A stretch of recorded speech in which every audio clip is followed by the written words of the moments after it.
Hello friends, and welcome to the next video of the responsibility series. Today I'm going to take some time to discuss, is your leadership approach working for you? And this is a three-part series of videos, so do make sure that you watch all of them. And before I start, do make sure that you have subscribed to my channel and set an alert so that you never miss a video in this series. I've done a few videos like who's a responsible leader, problem solving should be your second nature, etc. Please do go back to my channel and do watch these videos. Now with this subject at hand, this question is something that pretty much every leader has to face at some point in time or the other in their career. That is my leadership approach working for me? Is it getting me results? Is it getting me ahead? Is it really making the difference that it needs to in my career? Now the answers that you give could be yes, maybe, may not be. But there could be much more to that answer than just these simple words. Here are a few questions that I'm going to leave with you so that you can delve into these questions and get your answers. Maybe you should discuss these with your coach, mentor, well-wishers, maybe even your team and supervisor. For you will get some incredible insights when you talk about these. My first question is about you and your capabilities. And it is that, are you the best in your field? Or if not, are you on the path to becoming one? And this is an important question for any leader to answer, to get around and understand, where is my capability today? Where is my capacity today? And with respect to the future that's coming, 3 years, 5 years, 10 years down the line, what is it that I'm doing to stay contemporary, to stay relevant? And this is the question that is going to really help you, which is, are you the best in your field or are you on the path to becoming one? A subsidiary of this question also to be asked is that, do I know if I'm going to stay the best if I am the best today, right? The second question is in the context of a leader relating to other people. And the question that you need to start asking yourself is, are people enriched by associating with me? Now, why is this question important? Because ultimately a leader's job is to contribute a lot to the situation, the organization, the context, the people around. And pretty much anything, any organization, any context is full of people. One, two, many, depending on who you are working with. Now, these could be your internal teams, it could be your vendor partners, it could be consultants, it could be customers, end consumers, and a whole host of people that you come in contact with day in and day out. Now, if people gain from you, they are going to look up to you. And that makes the life of a leader that much easier. If people do not relate to you, or if people find you opposed to their ways of looking at things and their ways of doing things, and you are unable to influence them, it'll become a big challenge. So here is the question again for you. Are people enriched by associating with you? The third critical question is about the environment in which you are, whether it's your home, the society, the organization, in whichever context you are operating in as a leader. You have to start asking, is my immediate environment growing and becoming better because of my contributions? And that's a very important question for you to ask, because at the end of the day, the entire operation or entire approach that you have, or the entire activity that you do, is within a culture, an environment, and a system. And if that system isn't becoming progressive because of you, then it's a big problem. Now, you may argue that there are other people who also influence that environment. Now, this question is very localized to your contribution. It is not about you having a save the world approach. I'm pretty much changing everything out there. So definitely others influence, but what's your micro influence? What's your circle of influence, as they say, within which you're contributing, and are you really contributing in a positive way? So that's the question that you need to keep asking. So if you are a positive contributing leader, then again, people will naturally get attracted to you, and you will in their minds be really a leader, someone who they are choosing to be in the forefront of things, someone who they look up to, listen to, rally around in that series of things. So again, ask yourselves, is your immediate environment growing and becoming better because of your contributions? Progressing to the fourth and something that's very relevant for today's times, and I've repeatedly called this out from the responsibility leadership perspective, the concept of ethics. And every leader needs to ask this question, that are you able to create and uphold ethical practices? And for which you need to understand ethics. You need to be clear about what ethical standards are with respect to humans, environment, practices, your own industry. And this is not about prevalent ethics, because in several industries we know this, economic concerns overtide the whole need for ethical and sustainable practices, and which is where for every leader it's important to understand the essence of ethics, the essence of value orientation, and from that perspective look at things which are holistically something that will stand the test of time, stand the test of public scrutiny, and that's where ethics have to be looked at. So again, the question that you need to ask yourselves is, are you able to create and uphold ethical practices? Because if you are, then you are definitely building a leadership, a team, an organization, or a society, or an environment which will stand the test of time. It will grow, it will expand, and it will produce other people who will have these kind of ethical practices. So keep that in mind. The fifth and important one is more to do with the context of our existence in society, our existence on the planet itself, which is, are you able to contribute to sustainable results and sustainability initiatives? Because if we are, then the results that we are producing through our people systems, our organizational systems, our societal systems, whichever context you are a leader in, that system then is producing results which will go on, which will stand the test of time, which will keep contributing to the not just the goodwill but the well-being of everyone in our society. And in some senses they would also be linked back into the sustainability goals, and a benchmark of which is the 17 UN sustainability goals which have been chosen for the betterment of the planet.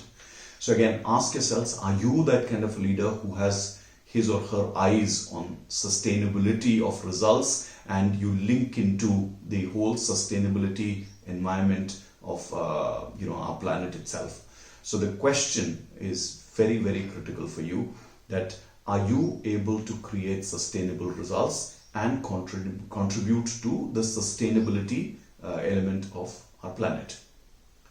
Now, these 5 questions will lead you to multiple answers. And like I told you at the beginning of this video, I'm going to do this as a 3-part series. So this is the introductory part of the entire series. And in this, I'm going to deal with 2 critical areas which globally are emerging as major challenges for leaders. And they appear in different shapes and size, but an approximation of this is here.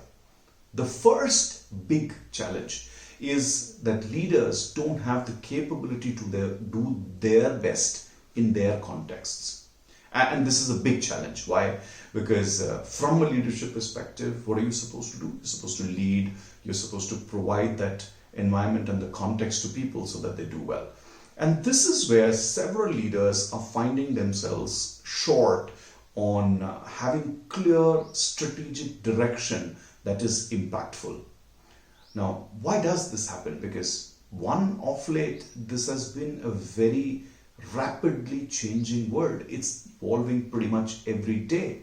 And in the last 30 years, we have seen the kind of changes which possibly haven't happened in the entire history of humankind. So in that series of events, pretty much anyone would find themselves outdated, pretty soon. I had written about 6 odd months back in an article that it's absolutely possible for you to be right today and be absolutely wrong tomorrow morning. And that's how rapidly the contexts can change for us as leaders.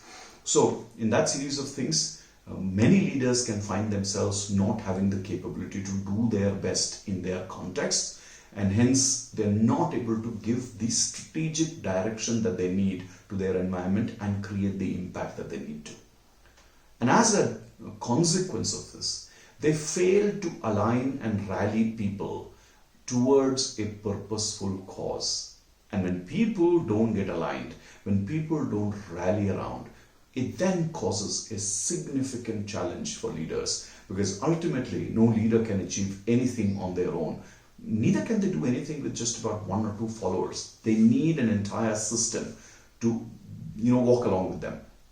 Now, even if you are running a very small business, but at the end of the day, you will have suppliers, you will have partners, you will have customers, consumers, you need to get them to rally around, right? And which is where the strategic decision giving or strategic decision creation that a leader does is extremely important. So watch out for this for your own self, and you definitely would need to do a little bit of education and direction creation for yourself along with your coach and mentor if this is one of the problems that you are experiencing. Now, this consequence of this first area leads us into the second area, which is not doing or being able to demonstrate what they ask of other people. And this is again another serious problem for people globally, because what is happening is that a lot of leaders, because of their behaviors, personality, choices, styles, actually become anti-role models. What is that? I mean, you would have heard role model, but you wouldn't have possibly heard an anti-role model. It's fairly easy to fathom that this is a set of characteristics which people don't want to follow, a style which people find either caustic or non-impactful or diluting, and people really don't want to look up to this particular style. And when leaders aren't strategic, when they fumble, when they manipulate, when they work around their environment in alternate ways, coercive ways, manipulating ways, people tend to find them anti-role models, and people do not want to follow them, and they would want to go in and do their own things. Now imagine you're a part of a system, and people, like I said in the first part, don't want to align to you, and now they find you as an anti-role model. Then it becomes even more complex, because pretty much everyone is going their own direction, and then as a result, you are also not able to guide them and bring them around to what will make them successful.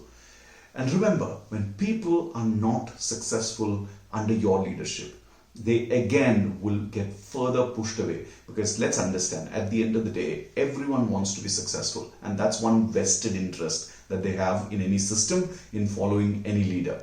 So as a leader, if you're able to get people to success, wonderful. If you're not able to do that, then that's going to be a big problem, because people don't have the motivation to follow you then, and they're going to look for their own direction, which also could be really actually ignoring you or going against the way that you're telling them to do, because they will find a way to succeed on their own, and highly likely it's going to be polar to what you're talking about.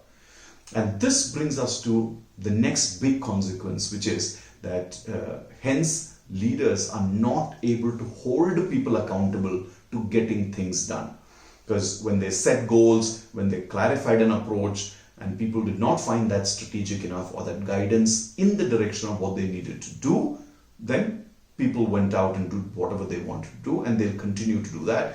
And then it becomes difficult to hold them accountable, because if you do, then people could turn around and say, hey, listen, show me how this is supposed to be done, or show me how this can be achieved, show me how this is strategic, show me how this is going to be beneficial in the long run. And then leaders, if they don't have the ability to create direction and align people, they won't be able to do that. So it's a bit of a give and take approach there. So when leaders are not able to enforce themselves or enforce the system or the strategy, they will back off, because ultimately no one can take too much heat from their teams and their organization, and they all get down to a mediocrity, and there is an arrangement where people want to coexist peacefully so, and in that mediocrity is where our organizations suffer. So that's the context that I wanted to cover for you today. Those two big problems which I'm seeing globally prevalent, and they're only getting bigger and worse, because increasingly we are living in a polar society, in a society that is evolving really, really rapidly in all sorts of directions, sometimes in directions which are not really the best for us. Now, what could a leader do? And this is where there should be two elements on your own development and growth agendas, which should be the absolute high priority. And I'm sure you have busy lives and total empathies towards that. However, if you want to stay relevant, here are the two big things that you really need to do. Learn, practice, and grow yourselves. Be ready, relevant, and contemporary, not with respect to today, but even with respect to the future. And that's one big thing that you need to do. And everything from education to a coach to mentors to reading, all of that would help you. But whatever knowledge you gain, put it to practice, test, and like they say in project management and other areas, do the PDCA, plan, do, check, act. To continuously have a plan to develop your own selves, and then based on whatever you learn, do something, take action, get your learnings out of that, and further go back and repeat that cycle. And the second big thing that you need to do is really develop the ability to rally people around you and make them successful. Because ultimately, every leader needs a follower, a team to sort of ratify their leadership standards. So that's the best that you can do in this scenario.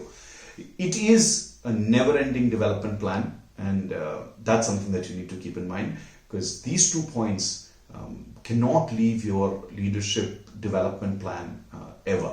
It may take different shapes. You may call it different competencies, call it different qualities, but ultimately these are 2 things that you need to continue doing at any given point in time. So hope what I shared was something that you could use to further your career. Do wait for the next 2 parts and take action based on those 2. But for today, this is what I wanted to talk about, the whole concept of, is your leadership approach helping you? And I'm sure you've got an answer, that there is something that you really need to do to fix that style. I wish you the very best on this journey. And if there's anything that I can do to help you on your journey, please leave me a comment and we can get into a conversation. But till then, wish you the best. Learn, keep growing, and do the best in your career. Thank you for listening to me today.